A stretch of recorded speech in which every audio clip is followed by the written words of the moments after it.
All right, we're live. So we have no viewers at this point, so we'll wait. I think Beth is just finishing up.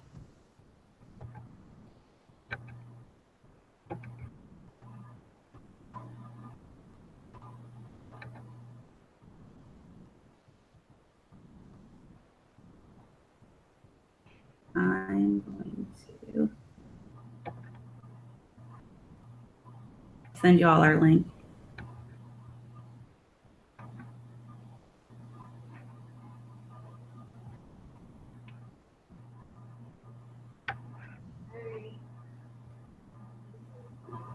Hold on.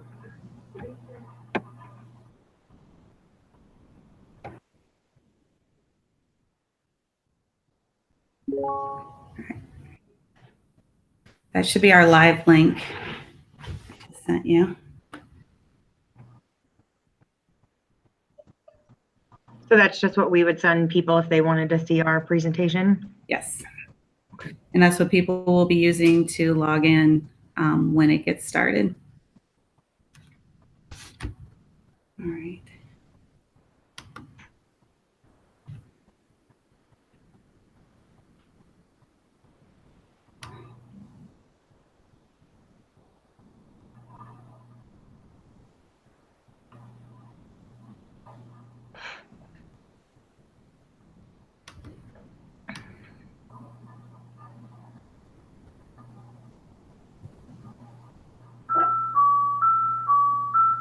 Oh, What was that?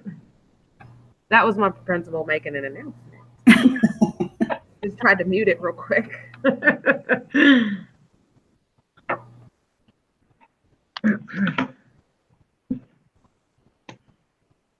Yeah, I don't think there's a way to avoid that kind of stuff. Yeah. Is this your last day of school? No, we work till Thursday this week. So,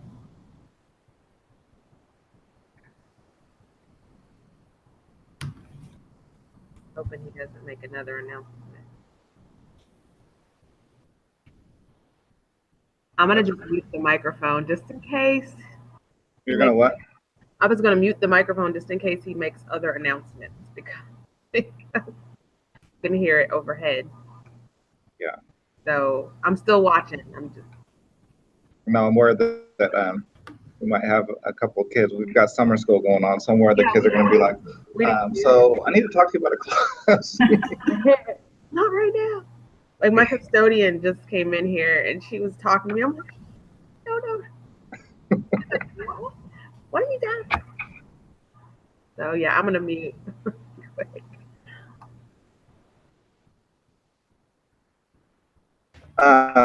Hey,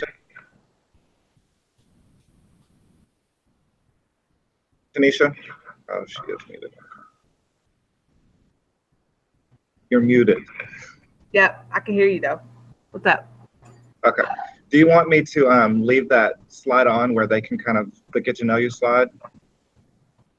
Is that the one with the where they fill in info? Yeah. Yeah, I think it'd be cool to see who's watching or who's participating. So I think you should leave it. All right, cool. I still have our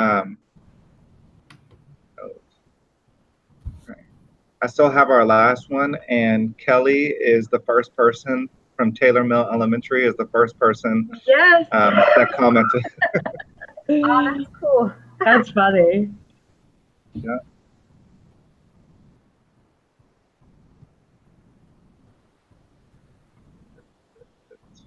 Hey, Kim, I'm not sure if we have any followers, but at some point, do we just go ahead and start so we're not wasting a live link? Beth just finished, and Melody sending everybody, I think.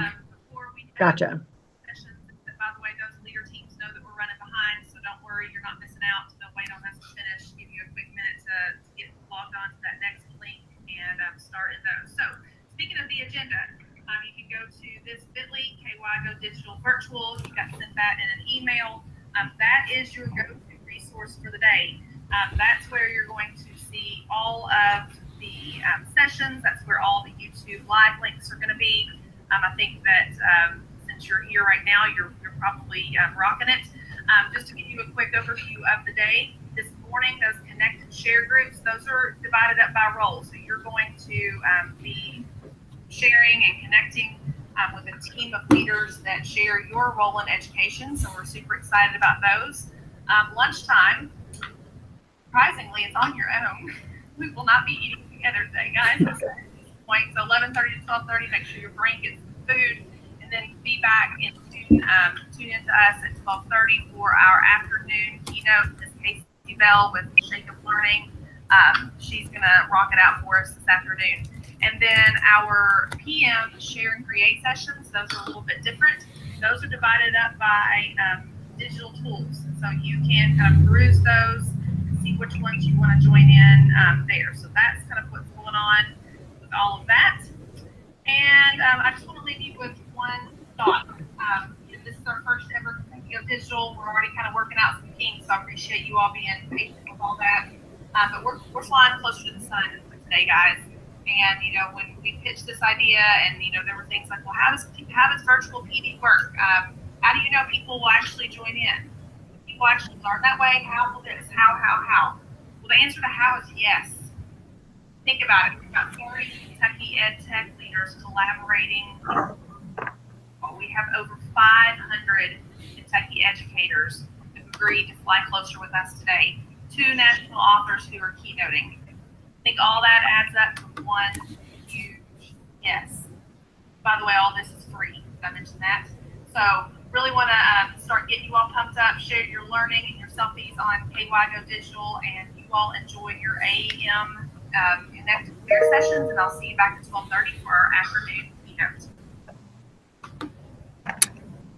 Okay, guys, we had a viewer. We now have no viewers. So what we'll do is we'll go ahead and we can start, and then it'll be recorded, and people will be able to check in later if they want to. So you are on the counselor track. If you are joining us, I'm Kim Laughlin. I'm the assistant principal here at Taylor Mill. I'm joined today by Kelly Savicki, the counselor at Taylor Mill. We have Dr. Damian Sweeney and Dr. Tanisha Taylor, and you guys are from Louisville. Seneca, who's from Seneca? I'm sorry. I am. Are both of you? I am. No. All right. And So Tanisha? I'm from Seneca. Over here, Tanisha's from Western High School. Okay. All right. Thanks, guys. Thanks for joining us today. So we are going to talk, and we're going to share some tools that can help you and can be used as you're completing your student support. So Kelly, you want to take it away, and then we'll be back with Damian and Tanisha in a little bit. All right, perfect. So I wanted to welcome everyone. This is a new and exciting experience for everybody here. So hang with us if we have like a couple of little glitches. We'll get them figured out pretty quickly. But again, I'm just happy to have you here. This session is for counselors, but anybody from teachers to admin to counselors could probably get something from this session. At least that's my goal. So I'm going to go ahead and start our presentation here. First and foremost, I wanted to kind of walk you through the big picture of our school. When Melody Stacy started here as the principal, she was here for the year before, and she worked a lot on just, getting everyone to collaborate and be a team and having that positive school culture. From there, Kim Laughlin and myself came on, Kim being the assistant principal, me being the counselor.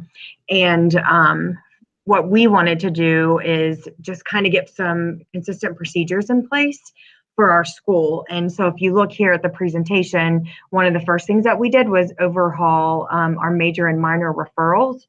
And we had a couple of reasons for that. One was we wanted to have a consistent language around our school, and so that everybody felt like they were on the same page. Because if you would have asked one teacher versus another teacher, like, what do you do to submit a major versus a minor? And some teachers were like, what is a minor? And then other teachers would say, well, you would take the top 3 sheets and you keep one and you give the other one to the principal. There was just a lot of different conversations. So we thought, obviously, this is a process that needs to be streamlined. So we had lots of good conversations about what is actually, let me backtrack a little bit. Everything that you're going to learn about today is how can the admin team support their teachers. So we're looking at our student support team and what are the different ways that we can support our teachers. And obviously, as we're supporting our teachers, our kiddos are getting that support as well. So now we'll step back into the presentation. That's where we started with our major and minor referrals. Again, looking at that consistent communication, documenting what is a major versus a minor and kind of getting those conversations going. That was actually a really lengthy conversation for us as the admin team alone, just trying to make those determinations. We also wanted to look at what are the specific behaviors that we need to document and follow and track, because obviously then our interventions that we're putting in place need to match those behaviors. And we also wanted to make sure that we looked at the key data points that we're going to start tracking. So those are the big conversations that we had. And then when we were having those conversations, we obviously needed to come up with how are we going to get this communicated back to us in a way that we can utilize it. So we thought, how do we utilize these tools in our student support team? Well, obviously we're going to get up to the minute data points and times. And that data I'll show you in just a minute by clicking on our different forms that we have through Google. But everyone in the state of Kentucky uses Infinite Campus, and while I love it and it is a wealth of knowledge, sometimes pulling specific types of data can be difficult and frustrating, and you need data for everything. So that's why we went to the Google Forms and Sheets, so that way we could be able to track these pieces of information up to the minute. So we're able to look at data, behavioral data at specific times of day. We're able to look at it by teacher, by students, by places, and then the types of behavior.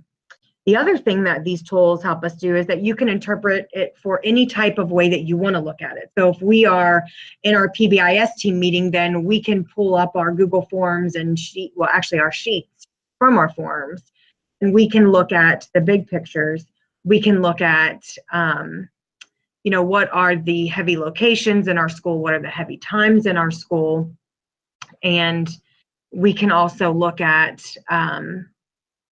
just the big picture data. Whereas if we are in student support team, we can look at different things like the individual kiddo and what are the specific behaviors, what are the things that the teachers are trying. And the same thing for behavior RTI, we can look at, what are the specific behaviors. We can even, based on what the teachers share with us through the Google Forms, like we can even start to look at what is the function of the behavior. I mean, obviously you have to do more individual work, but Kelly, can I stop you for a minute? Yes, ma'am. Your screen hasn't been shared with us. We're still seeing you.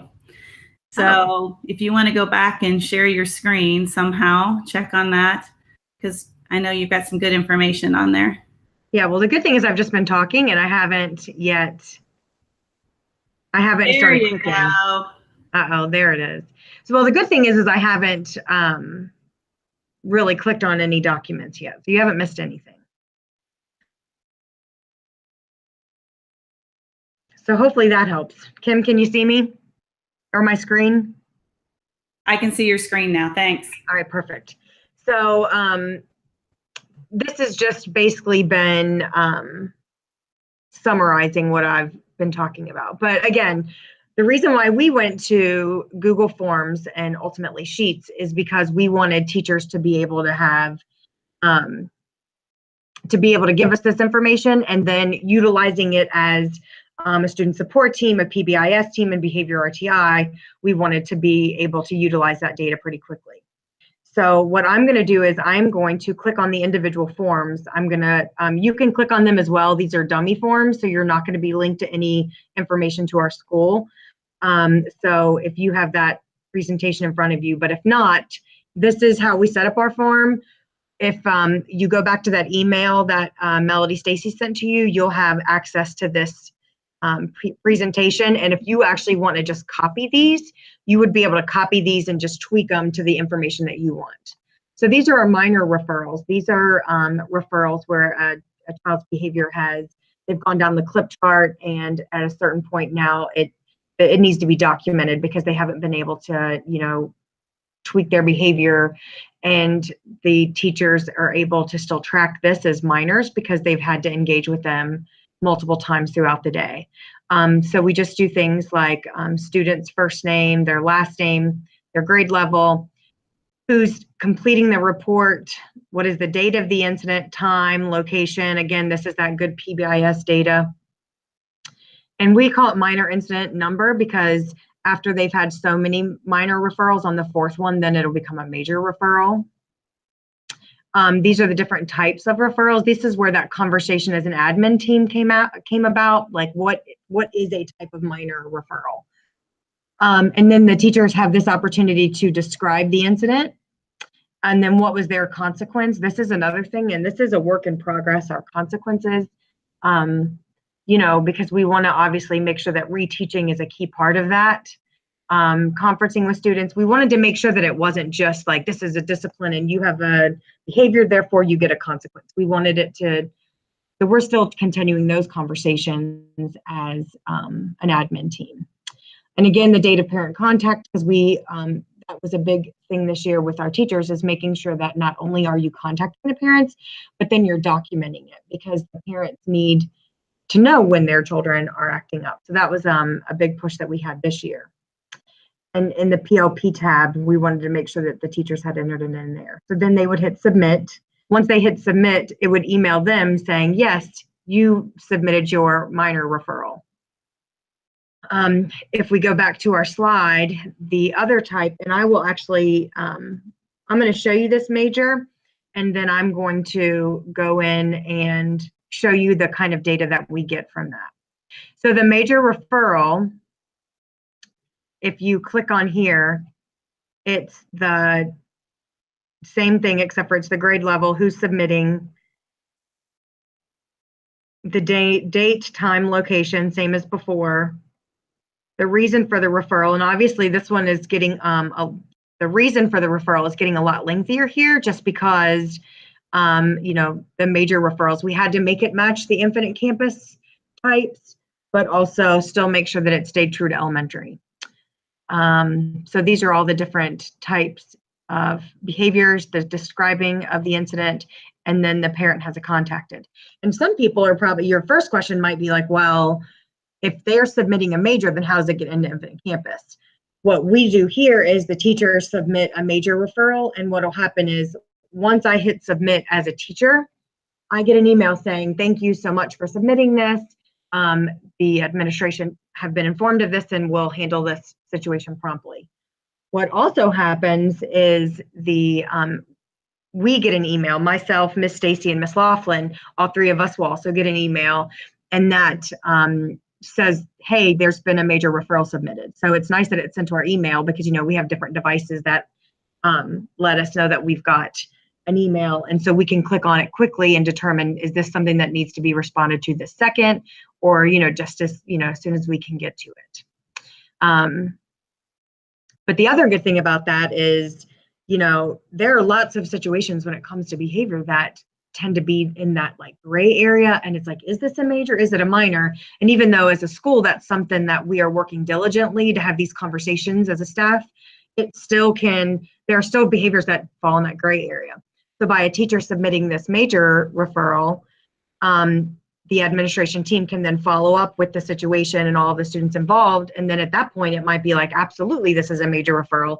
Well, then Ms. Laughlin enters that information into Infinite Campus. So then that way, we're obviously tracking it for our PBIS and different reasons like that. But then there are other times when it was like, that really was not a major, it was more of a minor. So then the Ms. Laughlin would get a hold of the teacher and be able to explain to her that, hey, this is a minor referral, go ahead and submit it the other way. But so that way we're still tracking it in Infinite Campus, but only those behaviors that are like legitimate major referrals are in there. So while I'm in here, I'm going to go ahead and show you the major. So this is what a major referral looks like when the teachers are, when you send the link to a teacher, this is what it looks like. Now, as an administrator, when we get it, now bear with me because I'm going to click to the response pages. So if you were to make your own major office referral this way through a Google form, the way we have, you just send teachers the links, and we have it linked to a hub where teachers have access to all of these, but you can even do a URL and a scan here code, which you can learn about later in these presentations. In the afternoon, they are going to have different sessions to show you how to develop forms and sheets and all of these Google documents to help you. So I didn't want to waste time in our presentation doing that because you have access to that later. But if you develop a form, this is what it looks like to the developer. And honestly, guys, this takes maybe, once you know what you want in it, it maybe takes 10 minutes to create. And then you have access to these responses. Now I'm going to click here very quickly and scroll down so you don't have access to any information.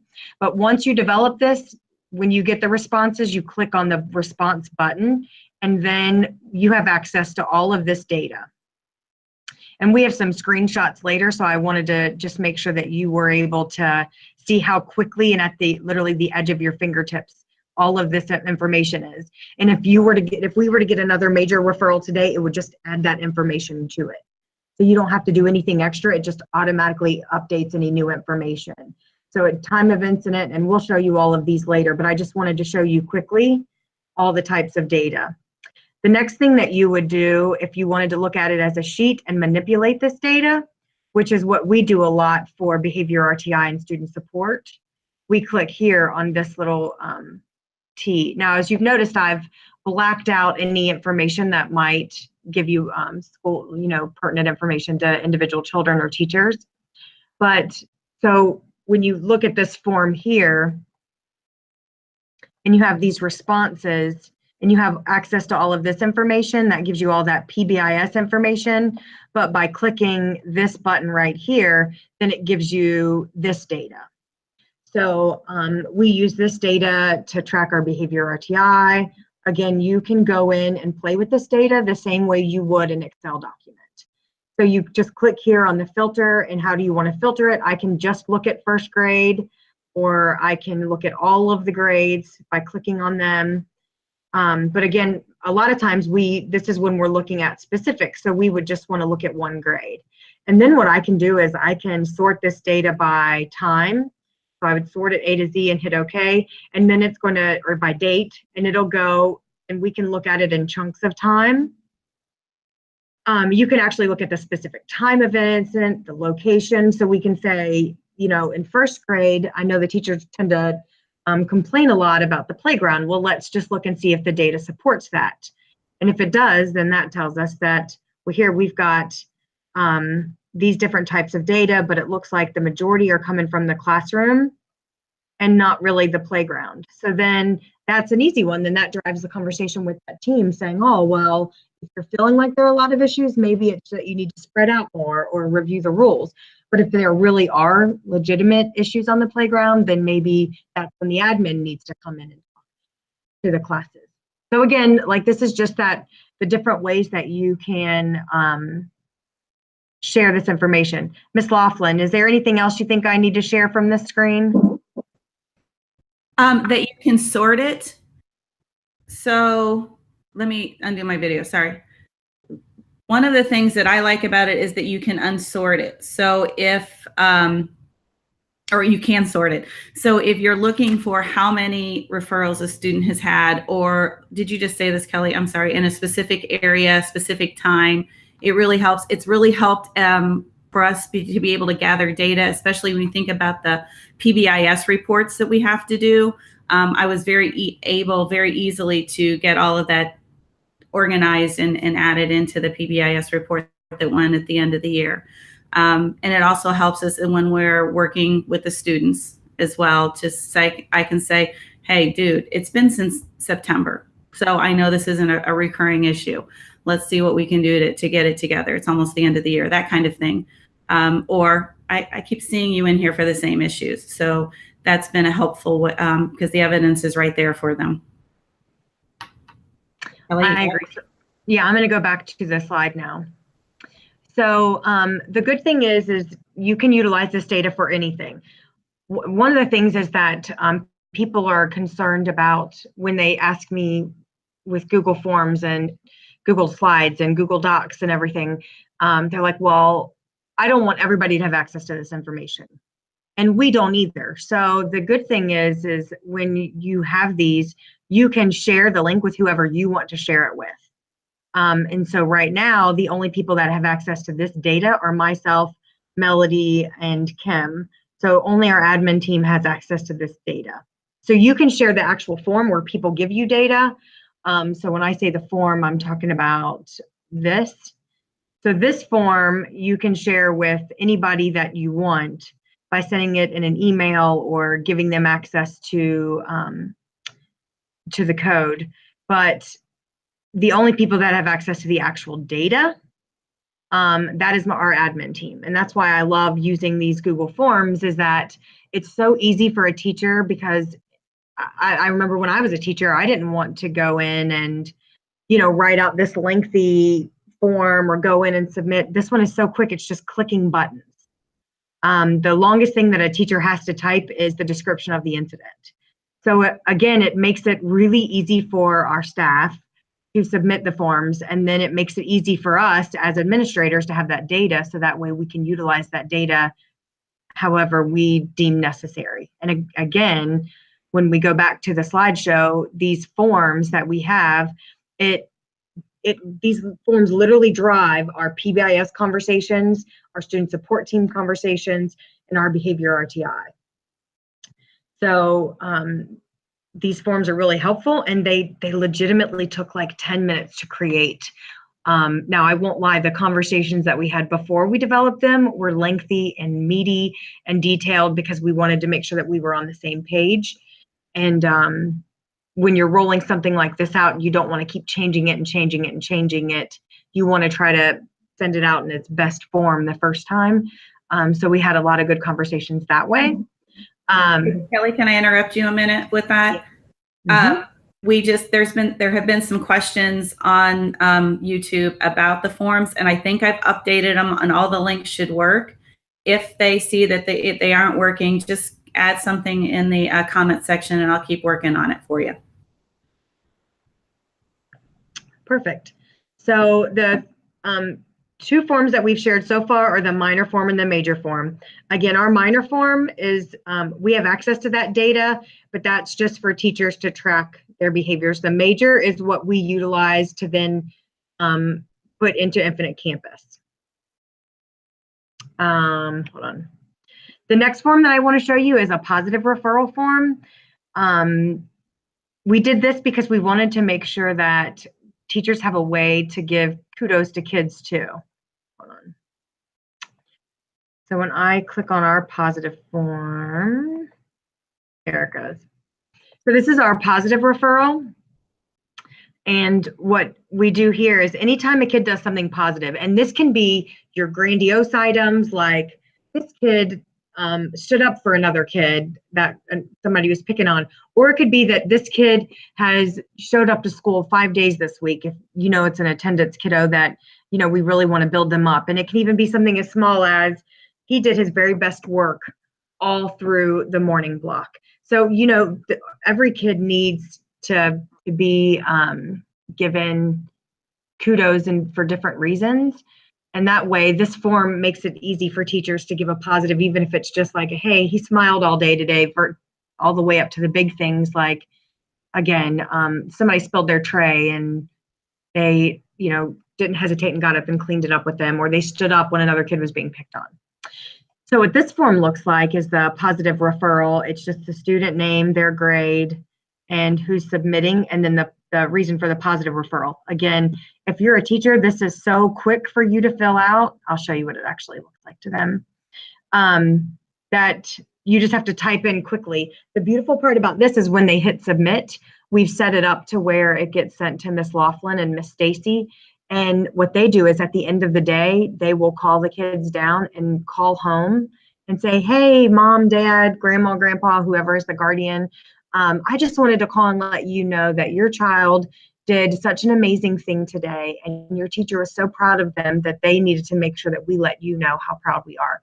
And there are kids, I mean, Miss Laughlin, can you chime in? Because I think this has been the most remarkable Google form that we've had so far as student impact. Yes, I was really wanting to. I had a 5th grade boy in here this year who said, my grandpa just said he's proud of me. That's the first time he's ever said he's proud of me. Almost teared up. I was so happy for that boy and that he received that information. There are kids, they are giggly and so excited to call home, and parents, you kind of give them a shock because at first they're like, oh no, what did my kid do?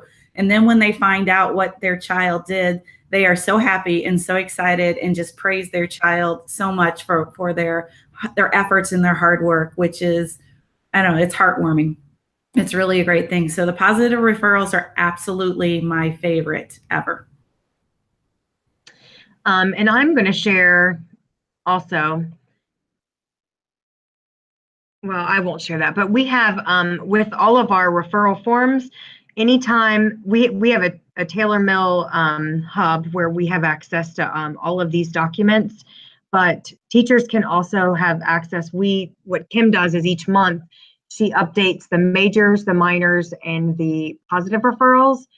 And we always show those like in our staff meetings and our PBIS, and it leads to great conversations. In fact, I am the leadership team, the person in charge of our leadership team at our school, and I pull that up, and it's amazing to the kids to see, like, look at all those positive referrals. And that's one of the first things they look at is how many positive referrals each grade level gets. And it also is a great tool to use in your behavior RTI to pull this data up, because as much as we need to look at the behaviors, the majors and minors, it's just as important to make sure that we're, balancing that out with these positive referrals. So using this Google form, teachers love it. They get excited about it because first of all, it's easy. But second of all, they know it's got a huge impact because they know that the office is calling home and the kid gets all of these, they get to call home and have this pride shared with their families too. So we thought that it was very important to share all 3 of those forms with you. And again, these are, we call them dummy links because we wanted you to be able to have access to them and be able to utilize them for yourself by just copying them. It's that simple with the Google Forms. All right, so next, these are just some of the forms or some of the data that you can get.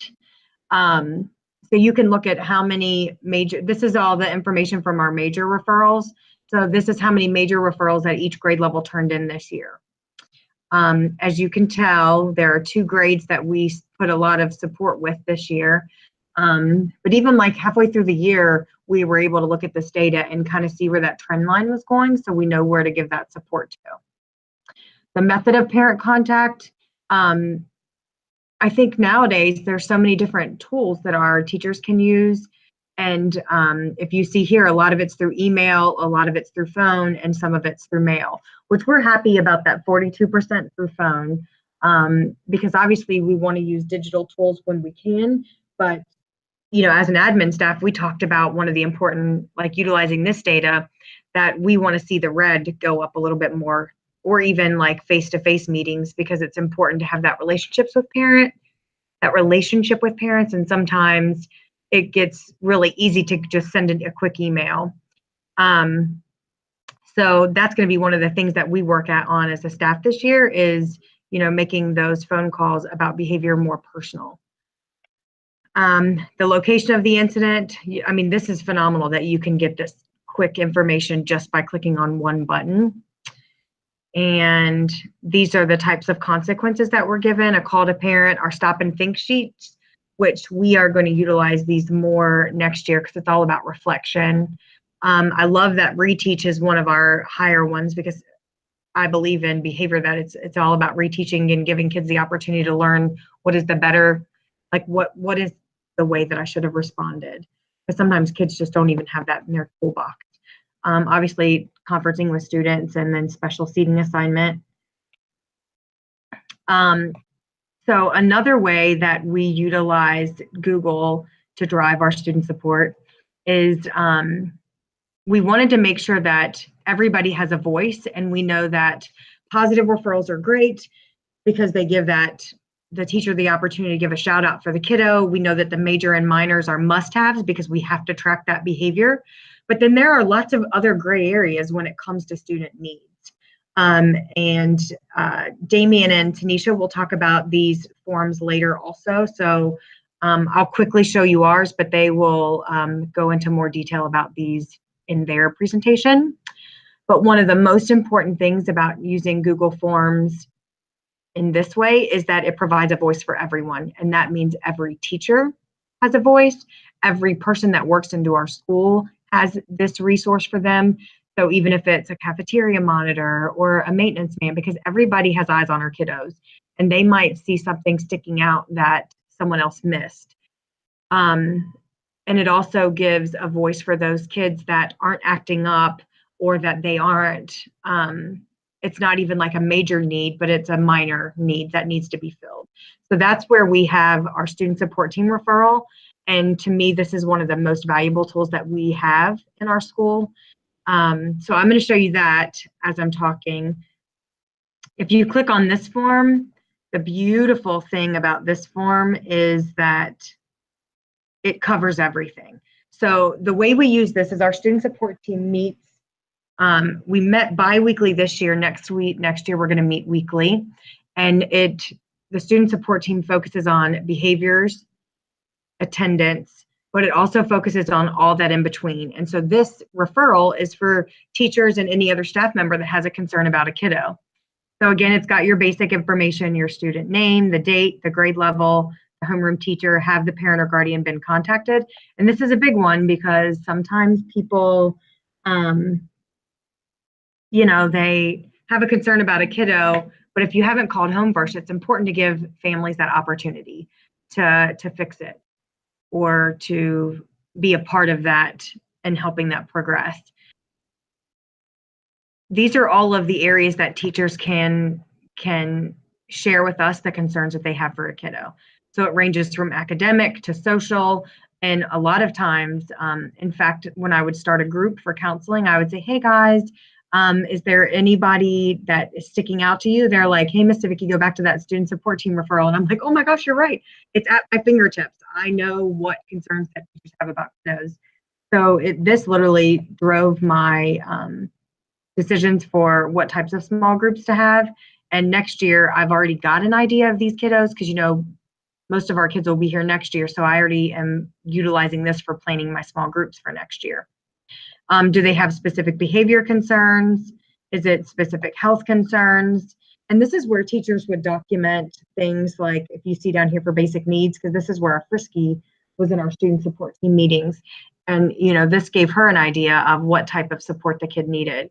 And sometimes it would just be like, I need that smelly kid talk, and I don't want to be the one to do it. So this was where teachers would go, so-and-so has come in, their clothes are constantly dirty.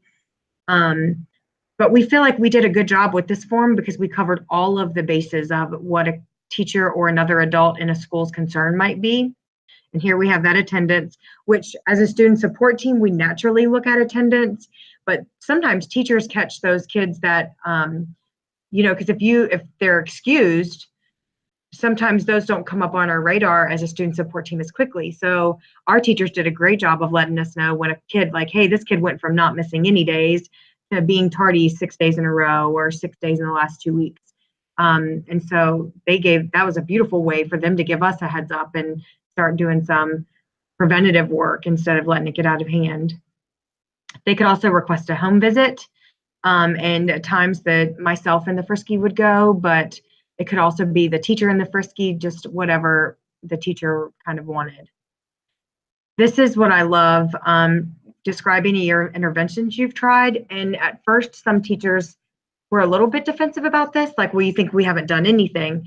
But then as teachers were putting that in, they were able to document all the things they've tried. I mean, teachers do backflips and cartwheels and perform to try to get kiddos to be successful. So this was a way for them to document, look, these are all the things that I've done for this friend. And then this is my favorite part of this form is what type of support would you like from student support? And sometimes it was like, I just needed someone else to know and make sure that it was being documented. Sometimes it was, I I've tried everything. I don't know what else to do. Can you come in and observe and give me some feedback as in the way if I'm interacting appropriately? Can you get this kid some new shoes? Can you help me contact the parent because I've tried multiple ways and I'm not getting anywhere? But what was good is that way teachers were able to voice exactly what support they needed, because I feel like sometimes as a student support team, you want to go in and fix things and solve the problem, but the teacher's like, well, A, I've already done that, or B, they're like, no, I don't need that. This is exactly what I need. So this is probably the most utilized part of that information, is supporting teachers in that way. So again, I think when we decided to use Google Forms this year, we wanted it to be that ease of use, and also giving a voice to the teachers, so that way they're able to document their concerns and know that we know about them, instead of just grabbing me in the hallway, because any counselor administrator knows at the end of the day, the minute your face is visible, 15 people grab you and say, hey, what about this kid, I would just say, hey, make sure you document that on the student support team, because I'm afraid I'll forget it, because you're the 5th person that's taught me. And so they're like, cool, because it's really simple and easy, and they know it's not going to take them very long, but it's documented too, so that way I can go and pull that data up at any time and utilize it to meet the needs of the kiddos. And again, that's the most important thing at the end of the day, is that we're meeting the needs of our friends. I also wanted to share these 2 forms with you. We have a counselor form. This is for our parents. So again, these are all dummy forms, and we did it that way so you could copy them. The way you would do that when you click on this form is you just go over here, and you literally just hit make a copy, and then you can decide what to name it and where to send it to. But we put this form, and we put this on all of our parent letters, our newsletters that go home, so they just click on an easy link. And this is what that looks like for counselors. And honestly, I thought this would be when the parents utilized it, because again, it's the kid's name, their grade level, who's referring, their relationship, the area of concern, and then detailed description of the referral, and then is the teacher aware? But here's that question again, what type of support would you like from me? So parents or guardians can literally say, this is exactly what I need from you. I need you to pull my kid and talk to them, or I need you to know that there's a situation that could be a potential bully situation, or I feel like I've tried to talk with the teacher and it didn't get me where I wanted it to, or my kid still needs to be supported in a different way. One parent was like, I just want you to be aware, and if the teacher mentions anything, call me, because then I might need your support in a different way. So this gave the parents a lot of ways to ask for support, and they could ask for it exactly the way they wanted it.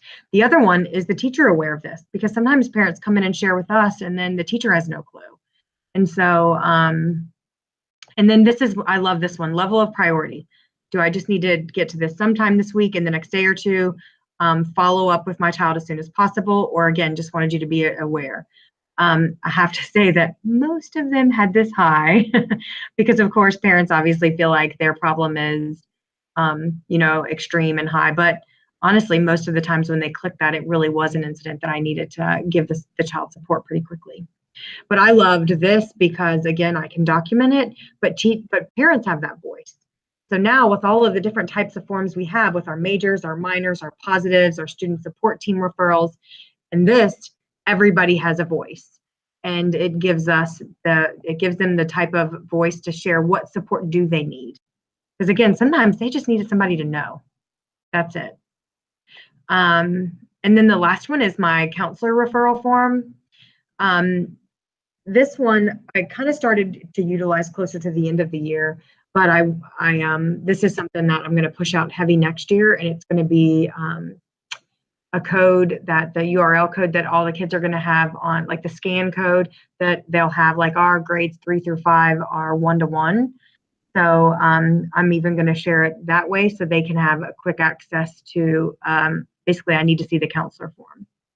So this is that information that they fill out, their name, the date, what grade they're in, and then what do you want to see me about? Is it schoolwork, family, friends, my feelings, something secret or private? And that's a typo, the 5th. So I will obviously go in and change it.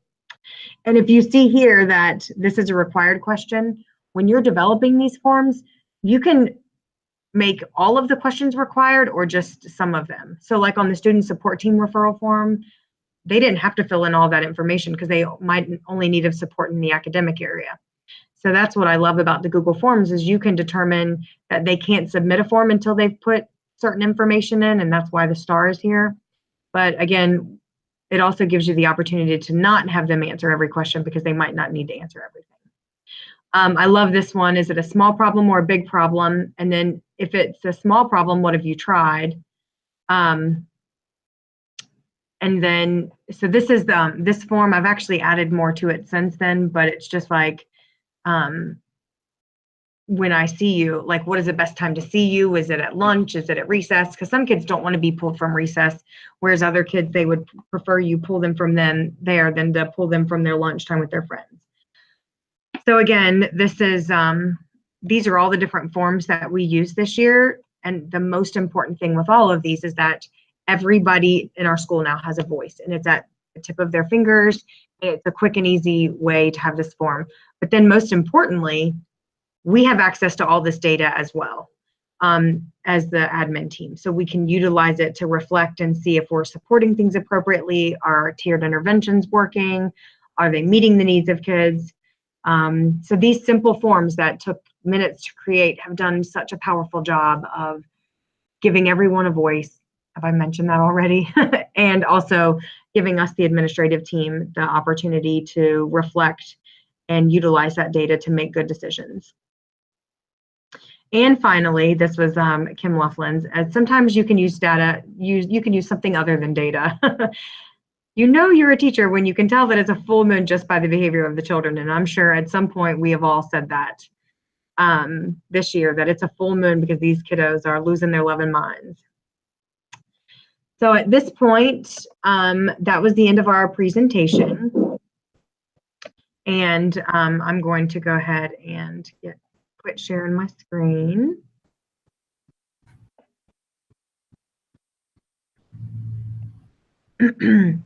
So I hope you liked that presentation. I'm happy to answer any questions. Again, utilizing these forms, which gives us the information in the sheets, has done a lot to drive some decision making for us. And I hope you find it just as powerful for you, and creating them is super simple. Again, I wanted to remind you that in the afternoon session, they have different opportunities to show you how to create these forms. And you can always reach out to myself and Kim Laughlin. We don't mind to help you at all and share whatever we have, because I'd rather share something and it help, work out for you and your kiddos. All right, Ms. Laughlin, you got anything you want to share? I think we're good. I appreciate you sharing. We have done a lot of work on this year, and we would be more than happy to share out with you. Just like Kelly said, there have been some great questions in the chat. So if you guys have more or other things, just let us know. We'd be happy to help you out.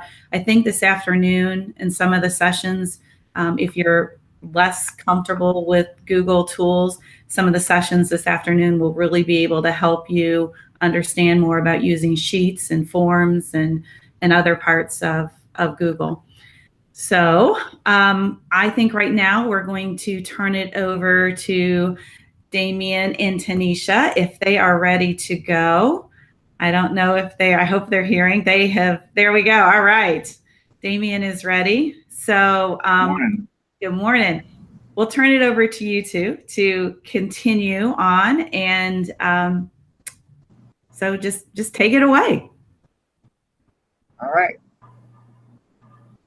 Good morning, guys. How are you? I hope everybody's doing okay. I'm Damian Sweeney. I'm from Seneca High School. This is Tanisha Taylor from Western High School, and we are going to begin. We hope that there are a lot of takeaways from our presentation. Feel free to ask us any questions. And first, we want to get to know you. So I'm going to put a link in the YouTube, and just fill that out for us. Tell us a little bit about you.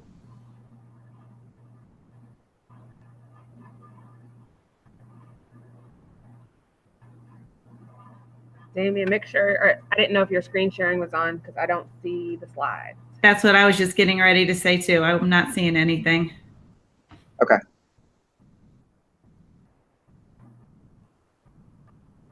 I switched out to a different screen. That's why. Technology.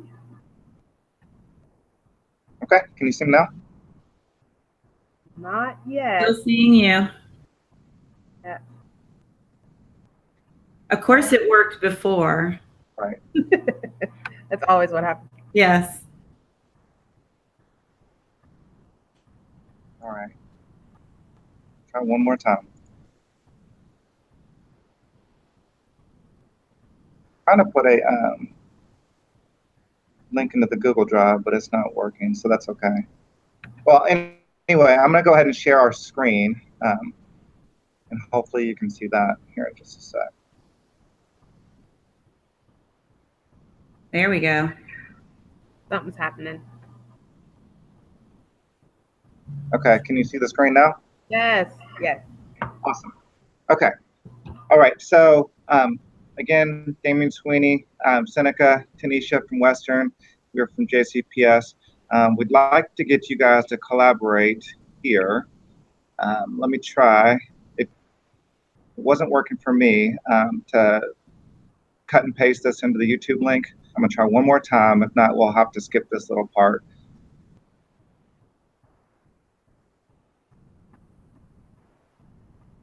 All right, so I'm going to go back to YouTube.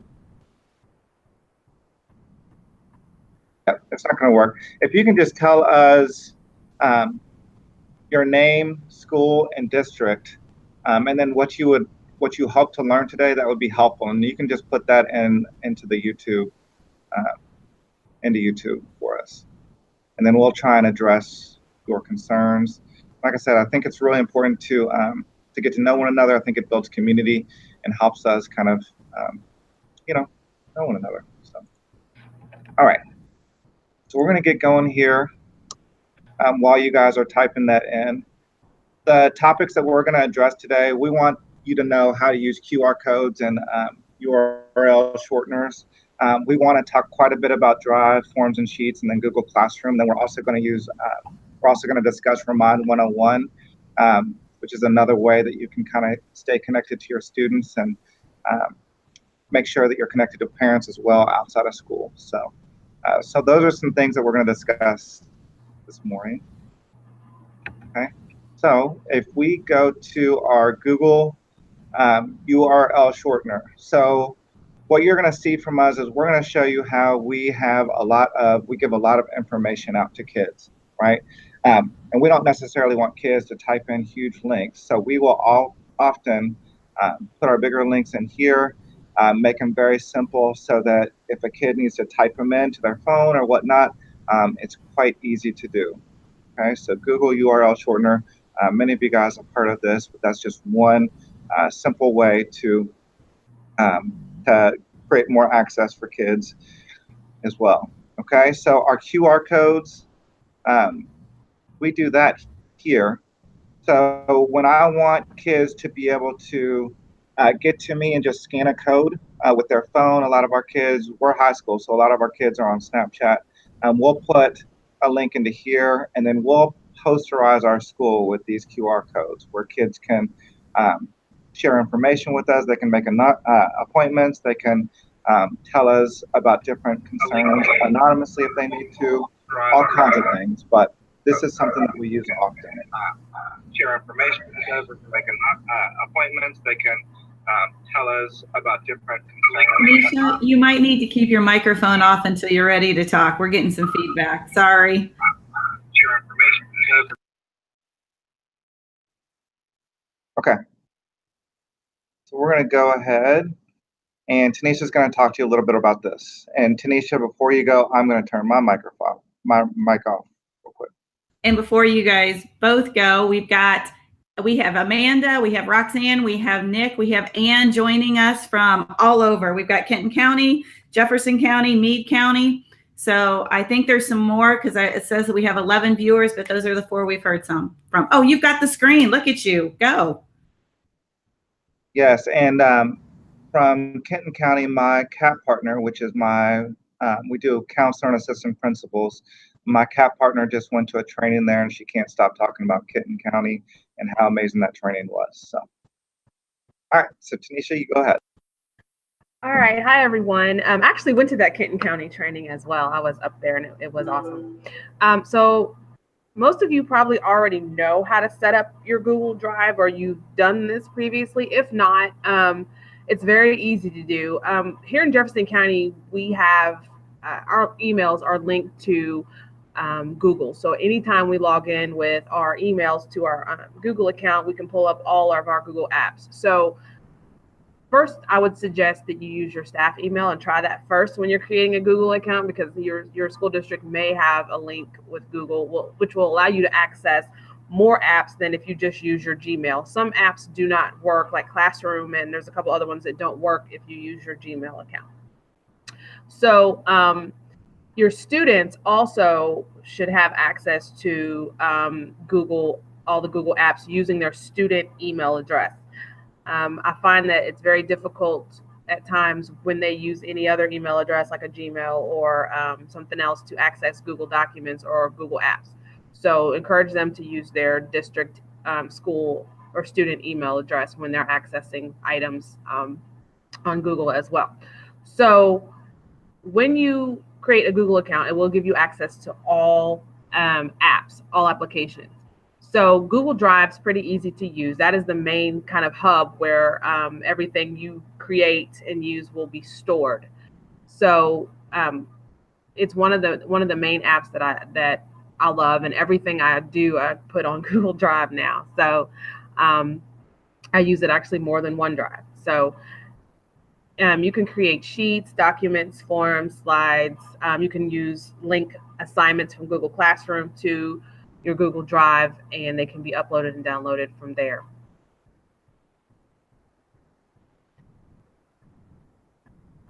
So I'm gonna let Damien actually talk about some of the stuff on here, because this is kind of his area of expertise with the data sharing.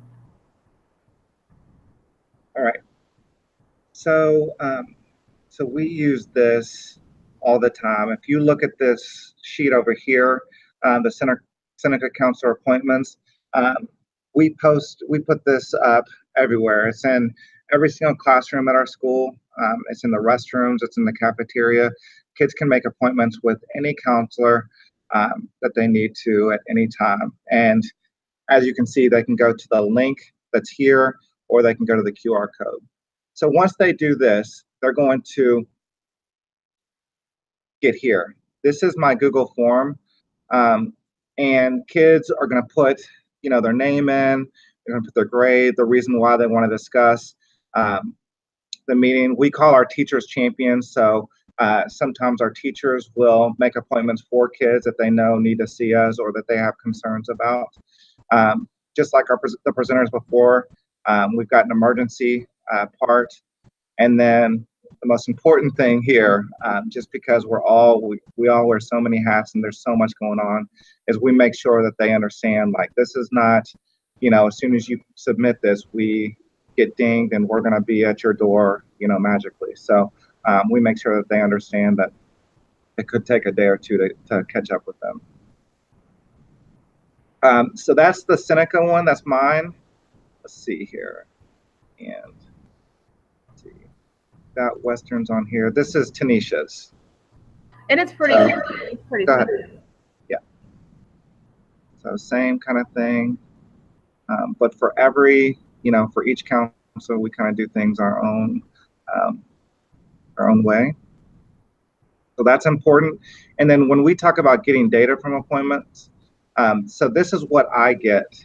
Okay, so I get this from those forms, and I'm able to say, okay, at the end of the year, it was kind of crazy. So I'm able to say, all right, Cheyenne in March wanted to see me, and she wanted to talk about how there was a substitute teacher in her third period.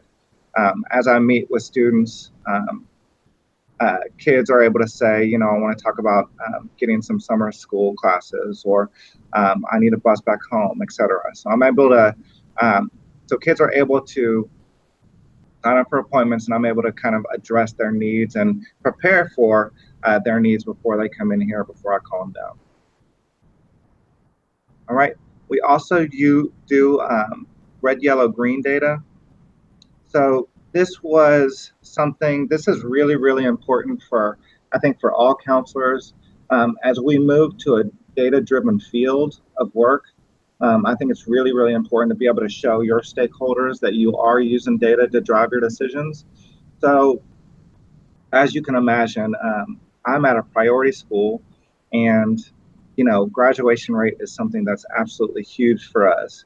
So we are constantly looking at our seniors and all of our students, but particularly our seniors, to make sure that they are on track. So this is a Google sheet that we used. I imported all seniors for every counselor. There are different counselors on here that had seniors.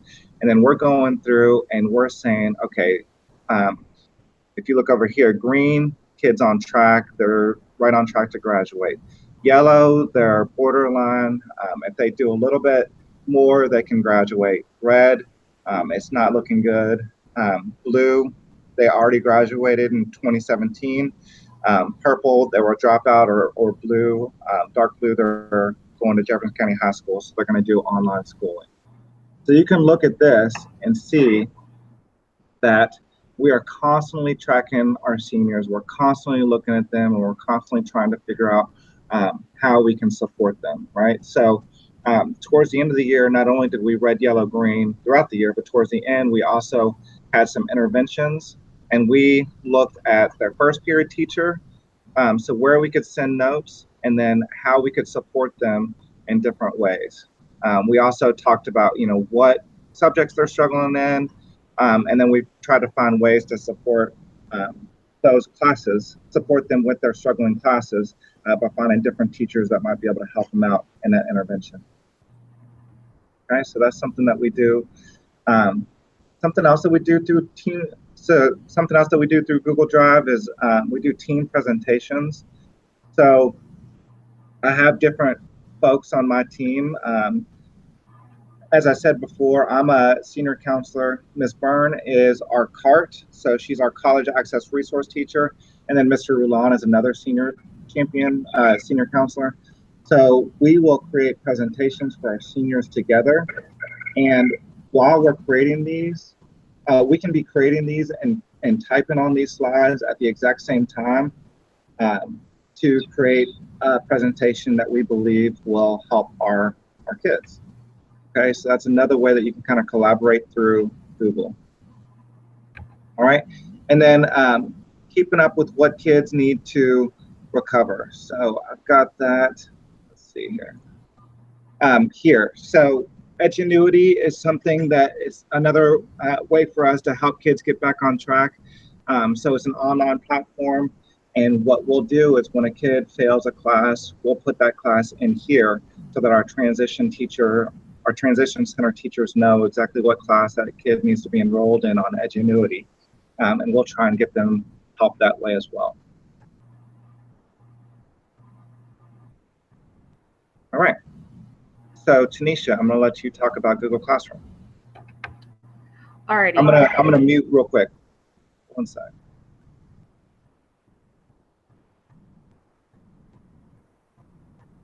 Okay, so I'm also one of the senior counselors. I'm actually the business academy counselor, so I have grades 10 through 12. And so one of the things that we do that I found extremely tedious was to do senior advisory or senior guidance. So seniors have so much stuff that they have to get done, and there's so many due dates and different types of paperwork and tasks that need to be done. It becomes a little overwhelming, and we found ourselves, myself and the other senior counselor found ourselves going into classrooms and having to interrupt instruction throughout information out because we just couldn't do it in one guidance session. And it tends to be English classes that we interrupt the most.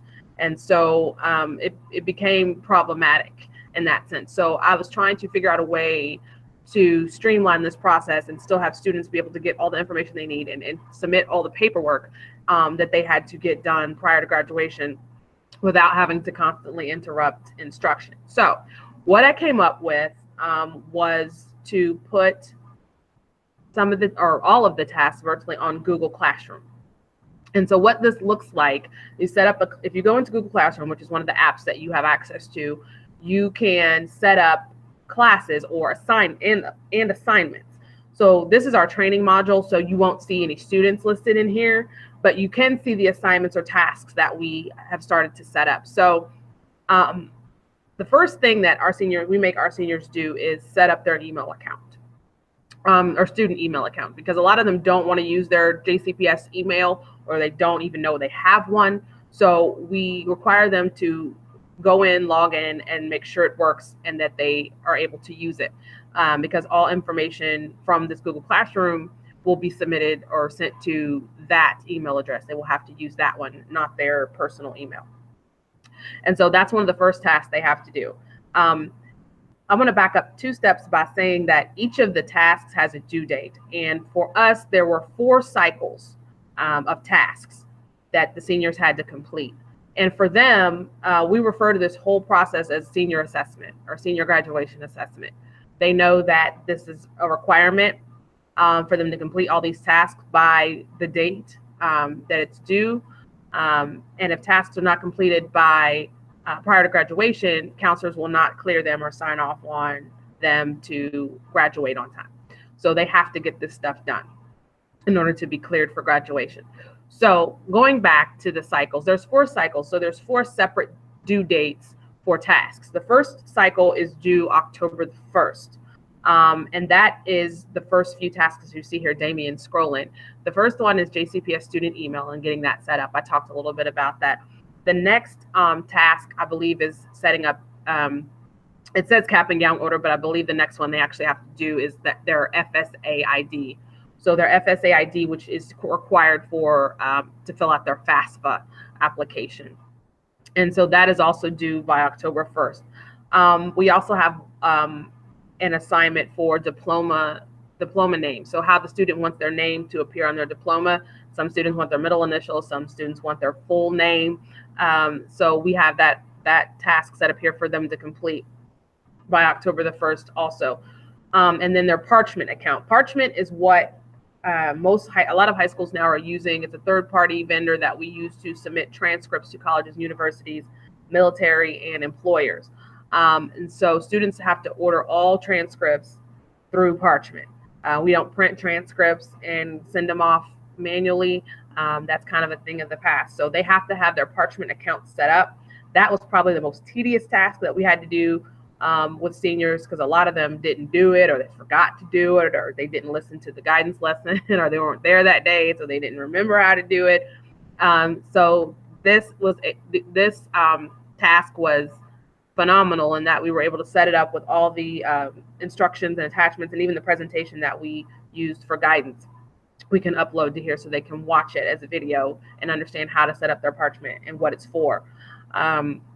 So we also use Google Classroom to share links for scholarship applications or scholarship folders.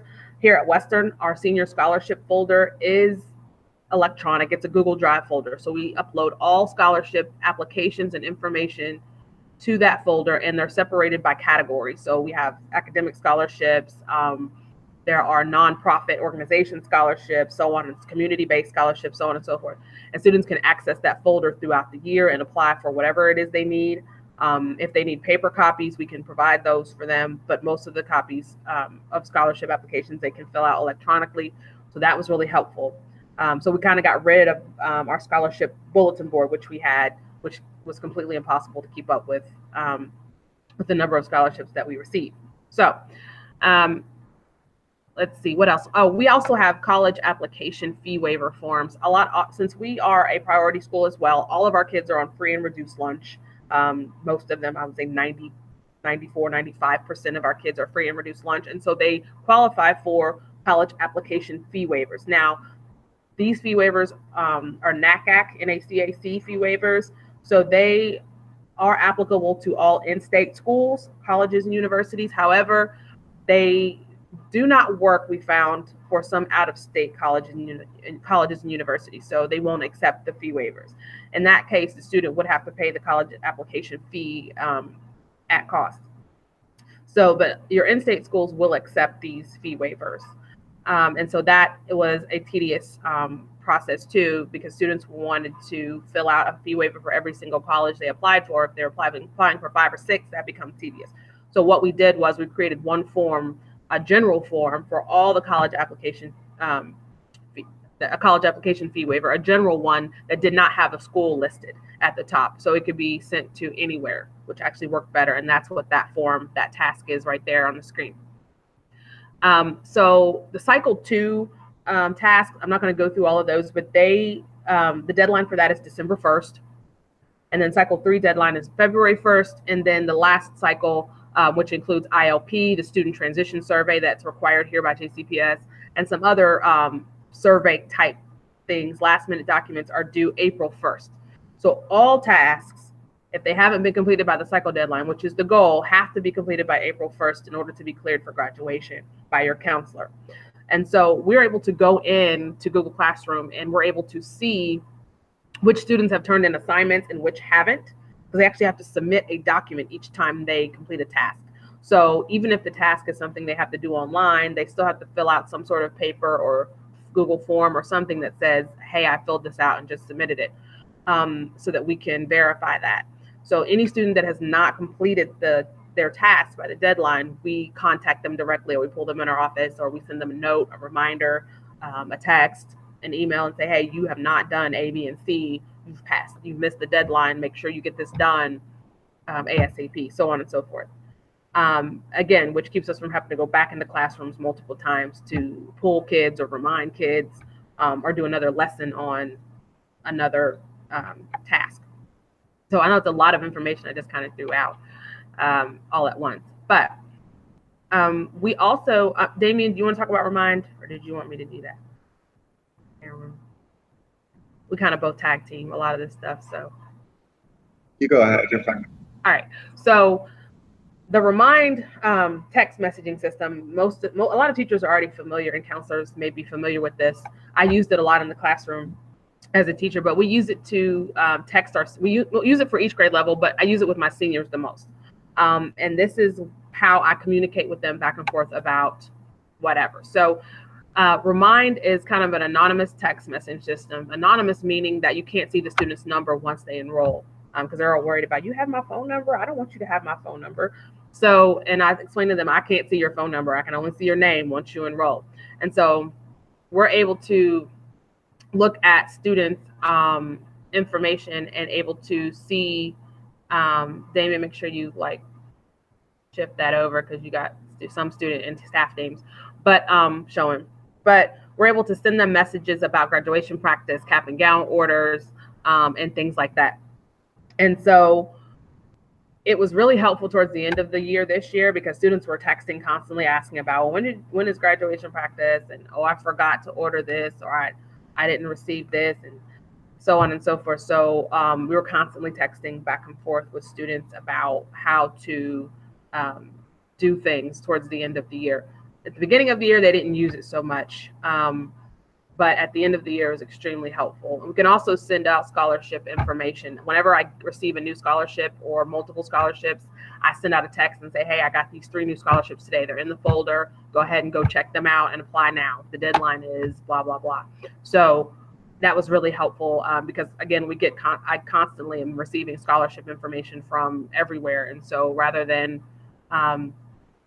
having to make an announcement every morning about on the overhead announcements about scholarships, I'll just send out a text and say, these are the ones I got. Go check out the folder. You already have the link, or I'll send the link again for them.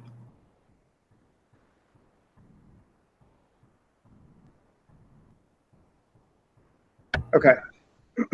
So one thing that I really like about Google Drive is that there is much better communication with teachers. So I don't know if you guys have ever felt like this, but you may have felt like there was a disconnection between you and your teachers, or felt like you know what they do, but it is tough for them to see what you do. So one thing that we like to use at Seneca, and I'm trying to get more JCPS counselors to use this tool, is we use something,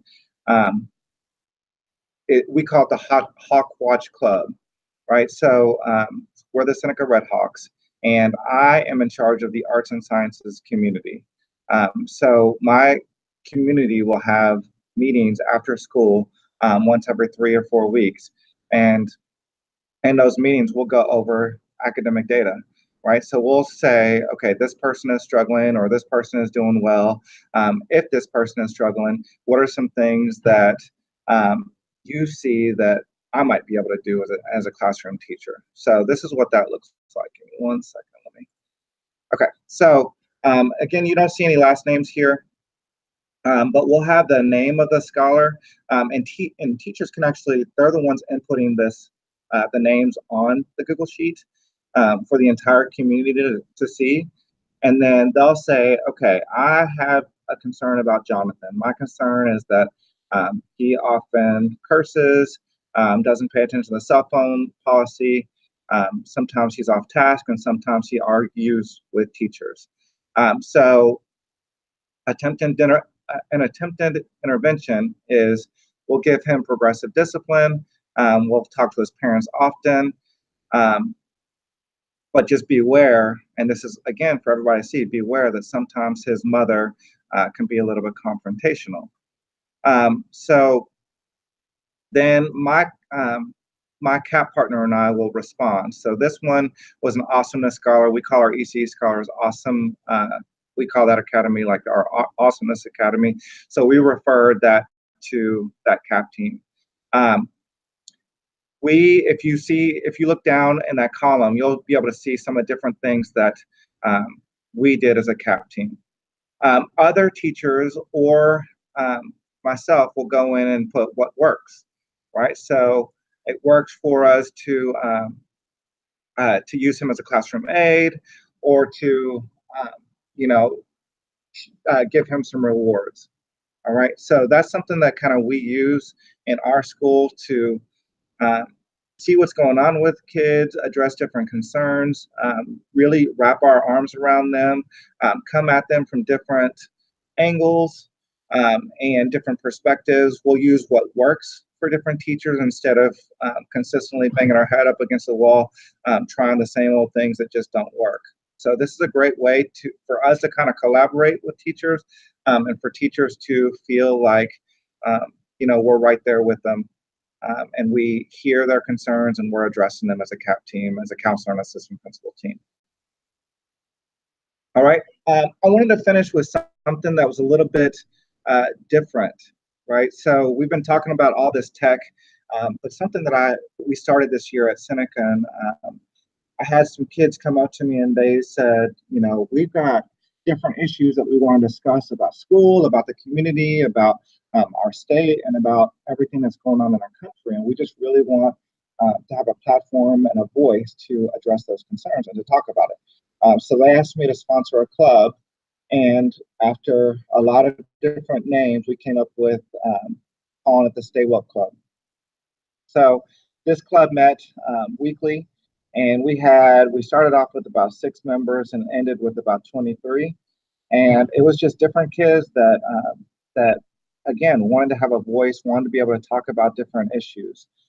This is the reason I bring this up, is because this is kind of what helped me, helped remind me of my passion, of why I got into counseling, of how incredible our kids are. So I wanted to share that. So what we would do in those meetings is we would put all of the desks in a circle. Our one rule was you can't say any names, you can't talk about different teachers. If you do have concerns with staff or different kids, you've got to, again, you can address the concern, but you just can't use names. So I would have a recorder, so somebody would actually take notes on our meetings. This is one of our students took these notes about one of the sessions, and although it can be, although kids might talk about a different conflict or have a concern, even about one another in the group, you'll be able to see, even from this transcript, that they were meaningful conversations. We came to a point of, we came from it with an angle of, I want to understand you, not with I don't get you, and I don't like you, and I don't respect your opinion. So this is something that you might be able to do at your school. This was, although we called it the Stay Well Club, I really consider this group counseling, because a lot of the kids that I had in a club did feel like they were voiceless often. So I did feel like this was a way for them to create a voice and to communicate with other kids and to really feel heard. So something, again, that you guys might want to try. All right, so I'm going to switch back. I'm going to toggle back to the YouTube video and to your comments, and we'll address some of those comments. If you guys would like to start working on a form, a Google form that you saw from this presentation, or maybe even a Google Sheet, maybe you like the Hawkwatch sheet that we use to kind of address different concerns, feel free to start that and ask questions to us through YouTube.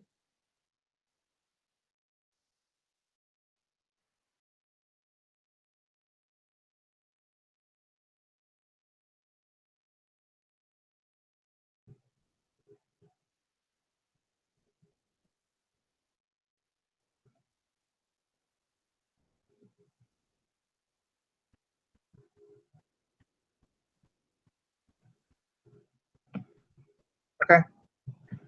You guys good? Any final questions? I think Tanisha, do you have anything else? No, I felt like I went through mine really fast. So if anybody does have any questions about Google Classroom, because it's a lot, I did want to say it's a lot of front loading, but it's extremely helpful and took a load of weight off of us trying to get everything done for seniors. So, and you can use it at any grade level, but it was just extremely helpful for seniors. I would agree. Even at the elementary level, we did a lot of front loading, and that really helped. And it was more us doing our thinking at that point and before we rolled it out to teachers. And it makes all the difference in the world when you do that. Good. All right, guys. Well, thank you so much. Thank you. All right. So you guys all have our contact information. It should be on the agenda for the day. I know that there's still, what time is it? There's just almost an hour left in the morning session, so you would still have time, get back on that agenda and check out other sessions that are going on, and then get going with other learning. And this afternoon is going to be pretty awesome with breakout sessions as well. So glad you joined us. So glad you joined us. Hope you learned a lot. Hope you're ready to put a lot in action. And anytime you do have a question, feel free to reach out to any of us via email. We're there for you. So if that's it, I'm going to stop the broadcast unless anybody has anything else they need. All right. Thanks, guys.